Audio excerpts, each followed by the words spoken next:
Hey y'all, Albie here from Spirit for Spirits, welcoming you back behind the stick. Now, some of my favorite ingredients to have in the house, as we've talked about liqueurs in the past, are vermouths. Now, vermouths sort of fit into that liqueur category, and they sort of don't, and it's like the Wild West with all this stuff, but here we are gonna talk today specifically about these three vermouths that I brought. Dolan's Dry Vermouth, something that is super classic, very light, very bright, a super dry finish. We normally see dry vermouth in things like martinis. Now, over the years, of course, vodka has sort of overtaken gin, but in our bar, when we make a martini, it's a gin and vermouth drink. And for me, having a really great dry vermouth that sort of touches things like chamomile in its flavor profile, like this Dolan does, are really helpful to manipulate the flavors of the gin and the vermouth together to make a wonderful martini. Now, next to that, using the word martini, I brought Martini and Rossi's Bianco vermouth. Now, you'll see it is also light, like the dry vermouth we would use in a classic martini. The difference is this word right down here that we see says Bianco.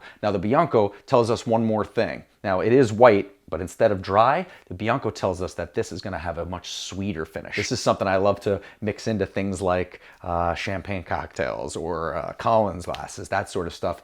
These things for me really not only bring in some of the beautiful light, bright elements that dry vermouth and classic white vermouths have, but also a nice light, sweet, and bitter finish to it, which is wonderful. Next to that, a classic sweet vermouth, a Rosso.